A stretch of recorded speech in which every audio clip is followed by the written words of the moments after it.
Hello, thank you for coming. If you were already in this room this morning, I have to apologize, you're getting me again. But I think after this presentation, I'm done, and maybe it means I can drink more tonight, so I'm really happy about it. My name is Aude, I work with PTFS Europe, and I help library teams implement and use Koha. But I've only been with PTFS Europe for 2 years. Actually, it's going to be 2 years on Saturday. And before that, I worked in a public library in England for many years. I will try not to name that public library just by respect for their privacy, but it might slip anyway, so please don't blame them for anything I might say. I want to talk to you about features in Koha that will help your library protect citizens' privacy, but really this is what I want to cover. So I will have to say a little bit about the legal framework and maybe ethical standards, but don't worry, I'm not gonna do a lesson for you because I only have 30 minutes and there's a lot of Koha features to cover. So Koha features around library users, maybe on the online catalog and things you can do for them on the OPAC. I want to talk quite a bit maybe about data retention, but actually what I really mean is data deletion, and also some really nice security options that Koha has. And hopefully at the end, I'll have a bit of time, so we can talk about those features, and if you've used any of them, I would really like to hear your thoughts and your experience on using them. What I have forgotten to say is that my public library got Koha quite recently. It was 2018. 2018 feels a bit like the good old days. Back then, the UK was still part of the European Union. So we had this law, the General Data Protection Regulation. We still have it for now. It's now called the UK General Data Protection Regulation, but it's still the same law that's used across countries in Europe. Obviously, you're not all based in EU countries, but you may have some similar laws either already or upcoming in your countries. But the GDPR really, to me, has done a lot for our own privacy as individuals. And it's especially relating to those principles. So I don't know if you've ever read the GDPR. If you haven't, I would actually genuinely recommend it. It's not that unmanaged, so it's not too legal, and it's got some really interesting principles in it. So it talks about 6 principles relating to the processing of personal data. So basically, how you use data that can identify an individual. And it says that data has to be processed in accordance with the law, so you have to have a reason to use it, and you have to do it in a transparent manner, which usually means you have to inform citizens that you're using their personal data.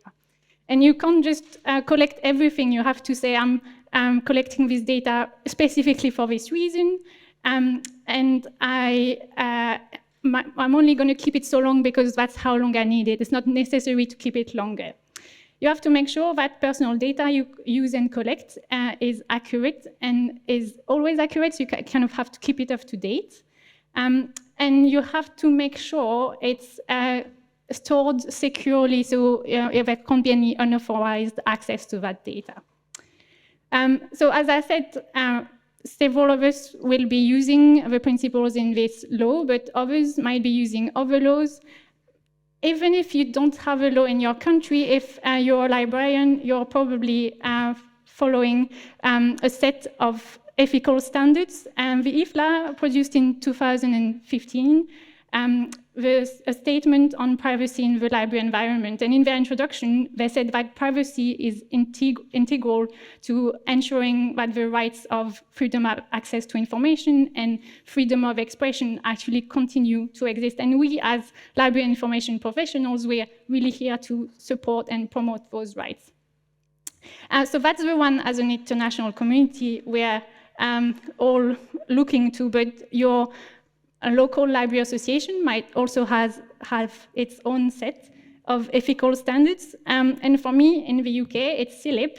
And as a member of CILIP, it means I sign up to the ethical principles, and it says, as an ethical information professional, I make a commitment to uphold, promote, and defend. So it's quite strong.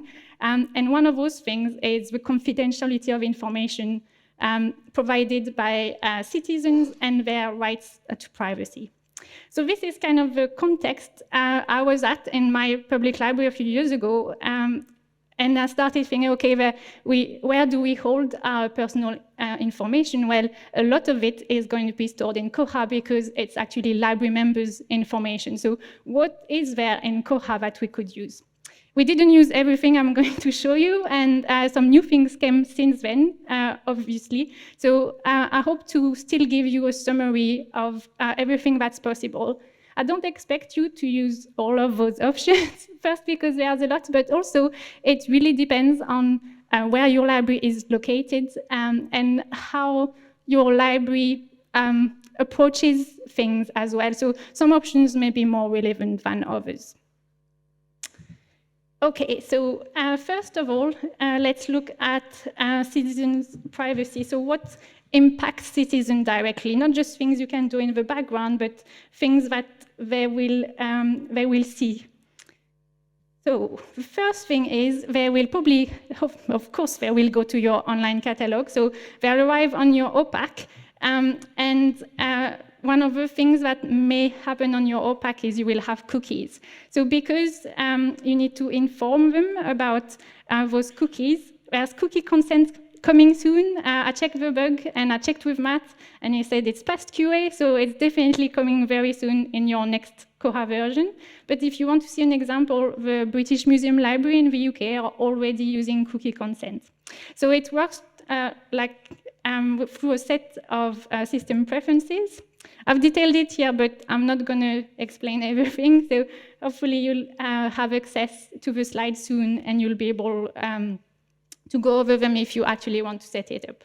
But basically, you add in all the information about the different cookies on your OPAC and add which ones are required, like functional cookies, and which ones actually requires consent. So that's why on the screenshot, you have those two options: accept all cookies, accept only essential cookies, and then more information is where you can actually add more text about all those cookies and what they do. So still talking about informing citizens, another thing you might have, again, is a privacy policy. It could be called a privacy notice. And you'll want to have it somewhere. Your citizens are going to see it and are going to be able to find it easily. So again, very likely on your OPAC. And thankfully, this morning, Gladys showed us how to create pages. So you can create a page for your privacy policy. And she also showed us the HTML customizations. So you can add your links to the navigation or in the footer. So that's what this library here has done. They're called Cheshire Libraries, but they're actually kind of split in two. So they've got a privacy notice for Cheshire East and a privacy notice for Cheshire West. So in their footer, they put both of those links in. So I will point you to Gladys' talk because my explanations are really sparse. But it's basically everything Gladys showed us this morning is how you would add your privacy notice. So your citizens will navigate your OPAC, and there are options in Koha that you may or may not be aware of about getting usage information.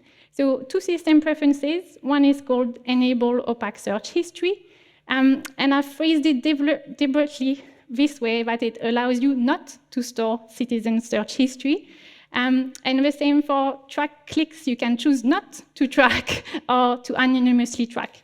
If you choose to store that history or if you choose to track those clicks, obviously you'll have informed your citizens through your privacy notice and you'll have legal reason that allows you to do that. So that's why I'm saying all those options may not be relevant to you depending on how your library works, but they're worth thinking about if you've never seen those system preferences before.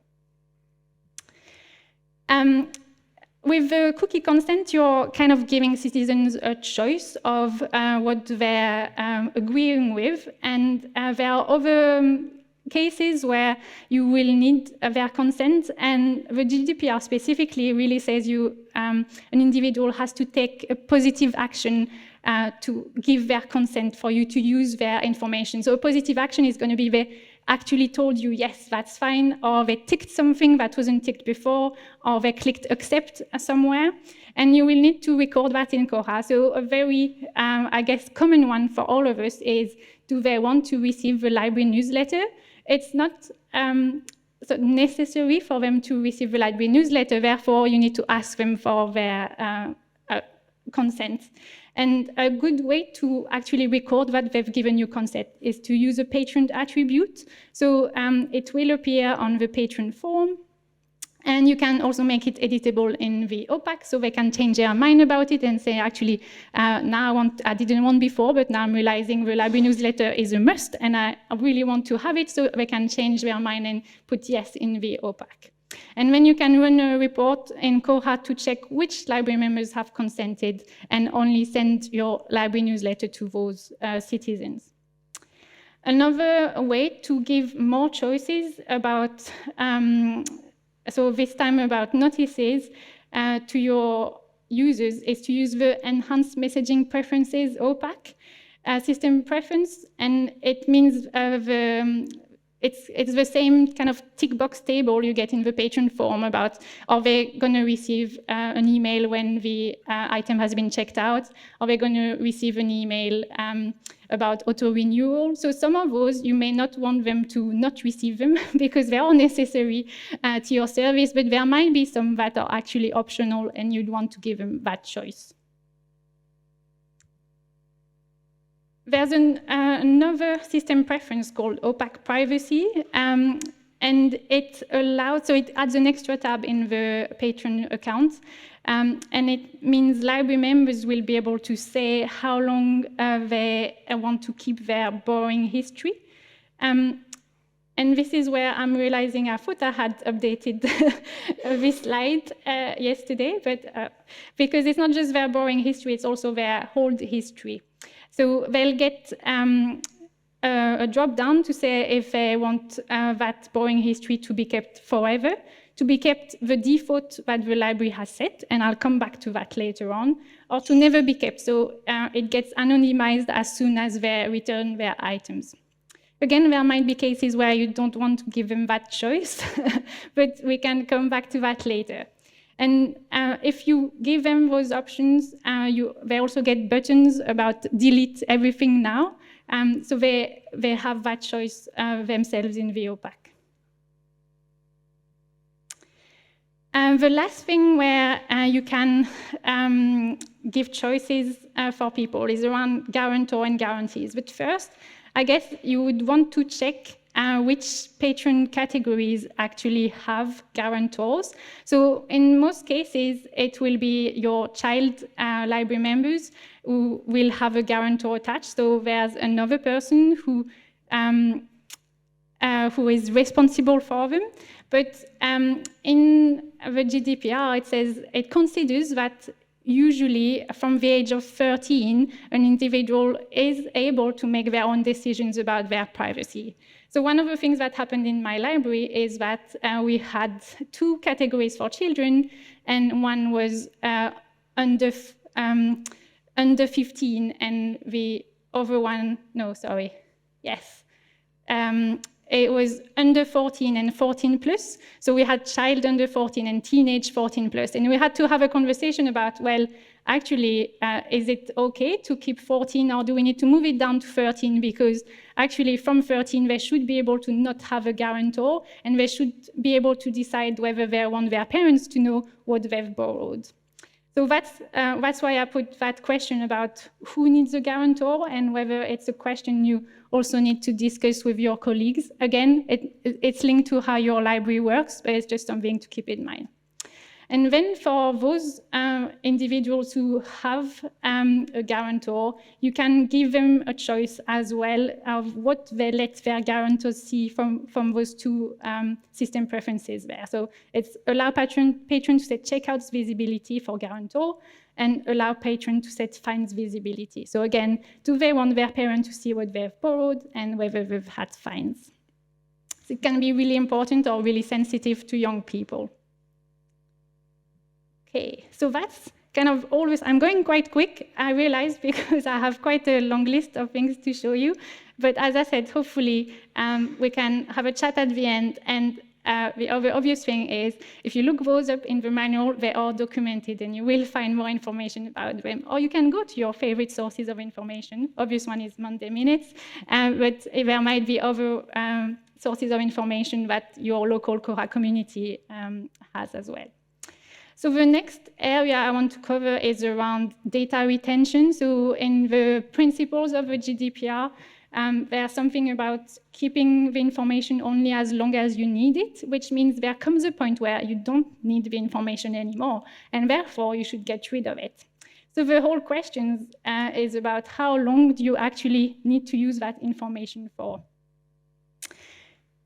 So one of the things you might want to look at is in your patron forms, which fields are mandatory because you absolutely need them, otherwise you can't actually lend out anything to that person, and which fields are optional because it's nice to have that extra bit of information.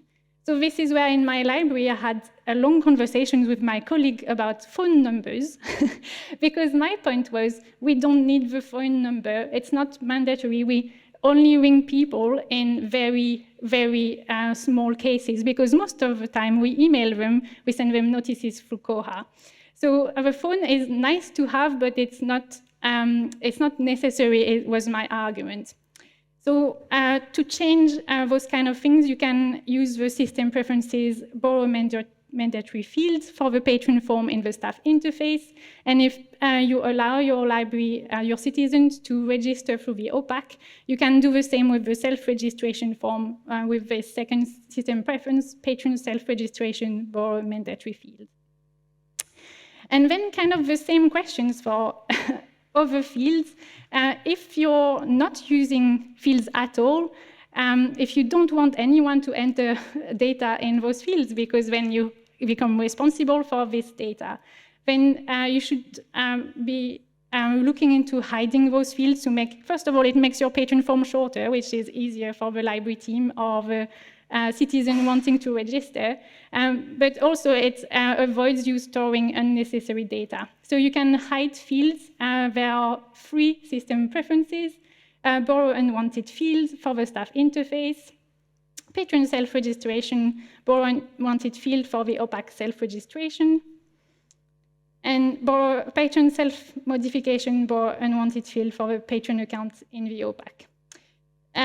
And there should be another one actually on this slide, which really makes me think I downloaded the wrong version of my presentation, because there is one for borrow modification as well now. So my apologies for that. I will correct as I go what I'm seeing on my slides. The last thing is, if you've decided you don't want to use those fields anymore, sometimes you might have old data in them. So another thing you can do is use a report and the batch patron modification tool to just clear the data in those fields and just get rid of all that. The next tool, which I find really efficient, but it's a very blunt tool, is anonymization. So you're basically cutting the link between the library member account and the circulated item. So instead, in the table, when you see the checkouts, it has the borrower number, but if you use anonymization, that borrower number is going to become just the same borrower number for everyone, and that borrower number is the anonymous patron.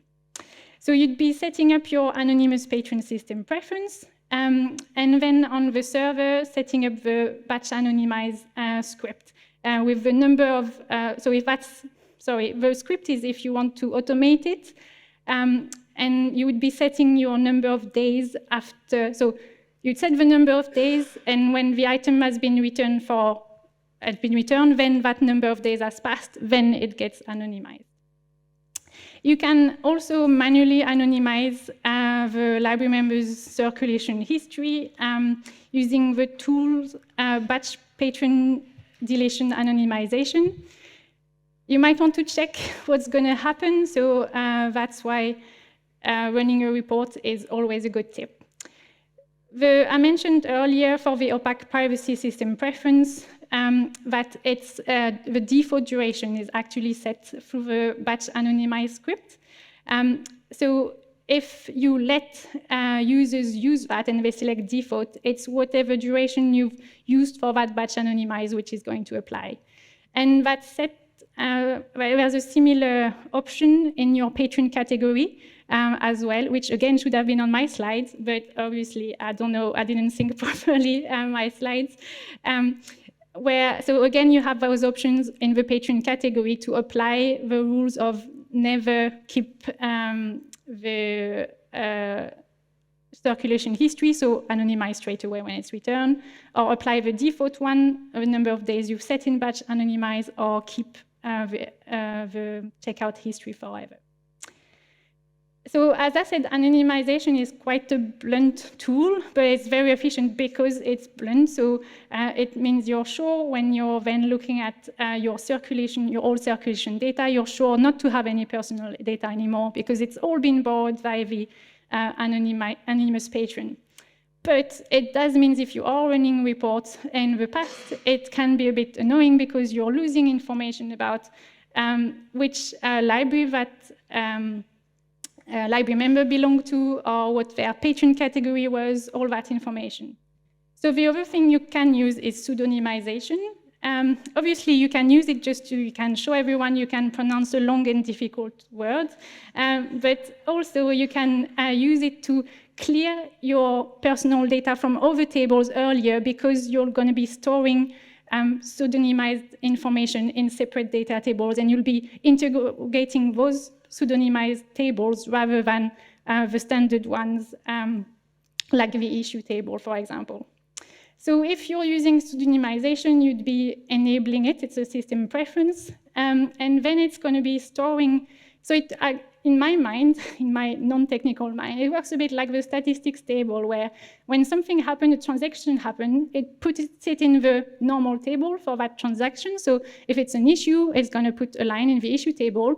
But it also puts a line in those tables that are there to be storing information. So when I issue something, it's putting a line in the issue table, in the statistics table. And if you've enabled pseudonymization, it's also going to add a line in the pseudonymized transaction table. And then you can use a system preference called pseudonymization patron fields to decide what other information is going to be stored in that pseudonymized transaction. So is it going to be the patron category, the home library, the postcode, any of your patron attributes, so all the things you need to report on in time. The thing to remember with pseudonymization is it starts filling the table from the time you've enabled it.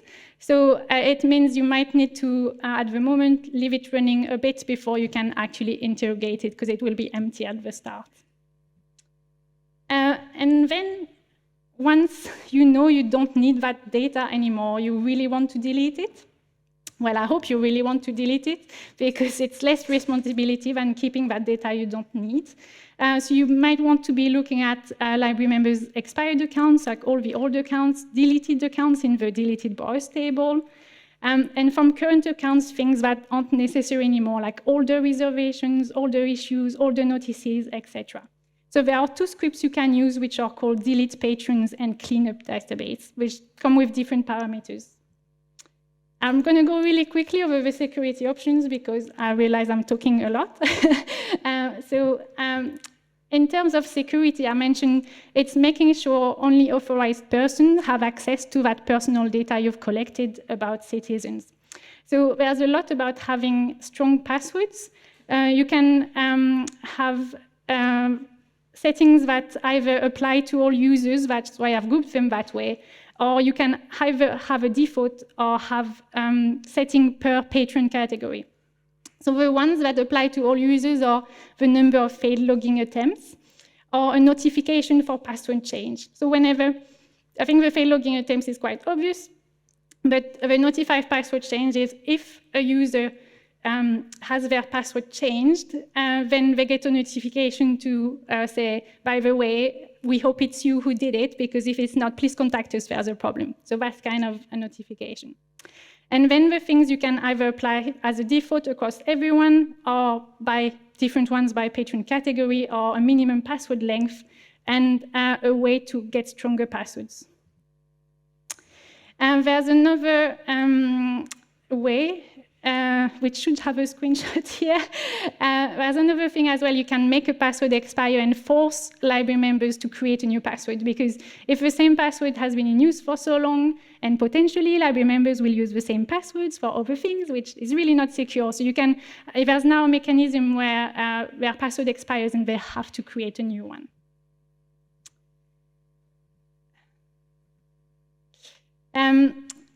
Yes, so the things I've gone over is multi-factor authentication, and there are, sorry, I think, so it means that when you enable it, it's only for staff at the moment. When you enable it, it means staff have to finish enabling it as well. So they have to go in their account and enable it as well. And they have to have an authenticator app. So next time they log in, it will ask them as normal for their login and passwords, but they also have to enter the one-time code for the authenticator app as well. Okay, so those are a lot of options. And I am still a bit flustered because those slides weren't the last ones I made. But the other thing I want to look at, so I'm a bit scared about what's going to be next, is what else would be helpful. So yes, not this one. So the other slide that you should be seeing now is a slide about improvements to some of these options. So for example, in terms of, sorry. I can't, oh yes, the first one was about anonymization. So obviously subject access request is something that could be easier and there's a bug for it. But the two other things that we have encountered recently, so one was in my library about anonymization. I was thinking, okay, so how long do we really need to keep the checkout history? Well, we would only use it if a book, there's a problem around a book being contested, that it's been returned or not returned, so we need to get back to the last borrower and ask them what happened with this book, like it's damaged, is it you, etc. So I was thinking, oh, surely we wouldn't do that past 1 month, because if we leave it longer, the person won't remember, it's not worth it. And so I was trying to convince my colleague we should anonymize after 1 month, and they went, no. They may have said no a lot during those conversations, but this time they had a really good point. They said, no, because we use the checkout history for housebound readers, and if we send those readers who can't come to the library the same books because we don't know anymore that they have had them already, then it's useless to offer that service. So they need to be able to at least check in the past year whether those readers already have those books, so they need to have access to that checkout history. So my suggestions, and I logged a bug for it earlier this week, is it would be useful to have a batch anonymized script to be able to set different periods of time for different patron categories, because different patron categories have different needs. And the other point, which you should have seen on a similar slide, is about pseudonymization. I was working in a library earlier this year, and they've done the whole thing, enabled it, redone their report, so it now queries the pseudonymized tables. And we noticed that they were having problems with library members who joined the library, but only to use online resources. Because when you use online resources, it's not a transaction in Koha, therefore it doesn't get copied as a line into the pseudonymized transactions table. So there's no way to know that that person was actually a library member and used the library, because it's not a transaction. So would it be a good idea for joining the library to be a transaction and therefore to have its own line in the pseudonymization tables? And you can really see it's the wrong slide deck. I'm sorry about that. So the last slide is more about, I've talked a lot, but a lot of it is based on my experience, and you'll have your own experience of using these tools or not using these tools. So it would be really interesting to hear what else we need to make all this work in Koha, and what we need to improve. Thank you.